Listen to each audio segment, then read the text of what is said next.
Shalom God's lovers, haleluya. Hari ini saya senang jumpa lagi. Dan hari ini kita akan membahas pertanyaan kedua dari Tuhan Yesus Kristus sesudah bangkit dan menjelang dia naik ke sorga. Dalam Lukas pasal 24 ayat 17, Yesus berkata kepada mereka, apakah yang kamu percakapkan sementara kamu berjalan? Maka berhentilah mereka dengan muka muram. Wah, kisah ini terjadi. Dua orang murid Yesus, satu bernama Kleopas, kemungkinan yang satu bernama adalah Lukas. Alkitab tidak menunjukkan dengan jelas. Tetapi ketika mereka berjalan menuju ke Emmaus, mereka berjalan dalam kesedihan yang begitu mendalam. Kenapa? Karena raja mereka telah mati. Dan dalam kesedihan mendalam tersebut, seperti mereka tertutup mata mereka untuk tidak bisa melihat kehadiran Tuhan. Yesus hadir di tengah-tengah mereka dan mereka tidak tahu bahwa itu Yesus. Hati-hati, kita bisa saja punya masalah.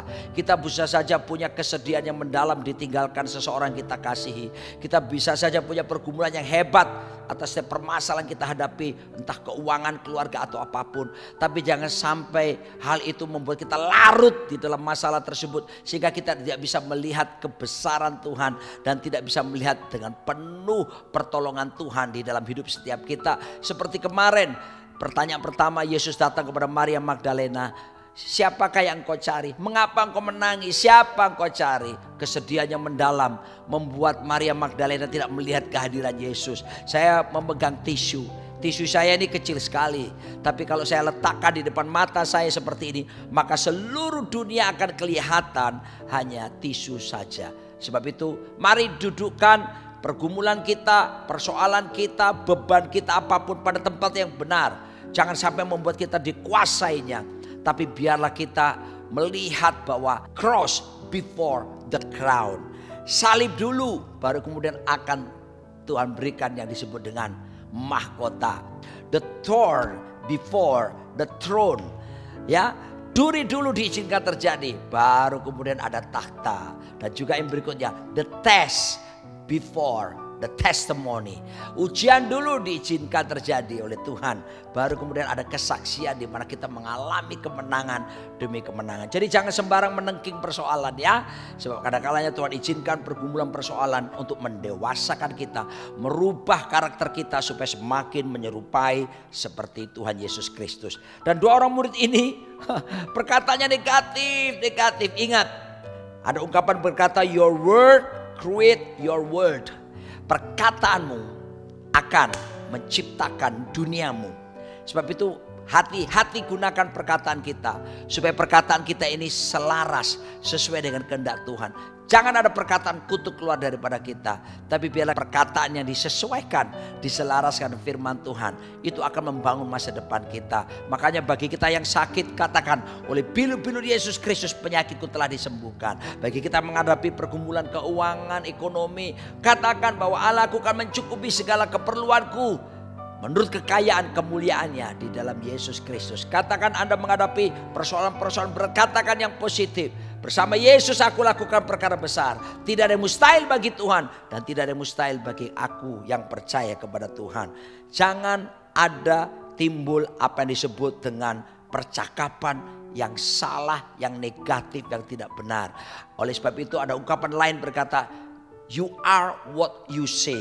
Kamu akan jadi seperti yang kamu katakan. Sebab itu berhati-hatilah. Hati-hati gunakan mulutmu. Ingat lagu anak-anak seperti itu. Mari pikiran kita dipenuhi dengan firman Allah. Perkataan kita pun adalah perkataan yang membangun. Pernah dibuat penelitian di Amerika. Kenapa ada narapidana sampai menghadapi hukuman yang berat. Sampai mengalami yang disebut dengan perlindungan yang maksimal. Atau yang disebut dengan penjagaan maksimal. Yang disebut super maximum security. Kenapa? Ternyata 70% daripada mereka bisa masuk penjara dengan penghukuman yang berat. Karena pada masa kecilnya orang tua seringkali berkata kepada mereka, kalau kamu nakal besarnya kamu masuk penjara. Nanti kamu besar kamu masuk penjara. Dan terjadi 70%. Ini penelitian di Amerika. So hati-hati orang tua, jangan keluarkan kata-kata kutuk kepada anak-anak kita. Tapi tumpangi mereka, ucapkan berkat mereka. Supaya mereka bertumbuh semakin menyerupai Tuhan kita Yesus Kristus. Dan ketika kita memperkatakan firman Tuhan, oh jangan lupa perkataan firman memiliki daya cipta yang luar biasa.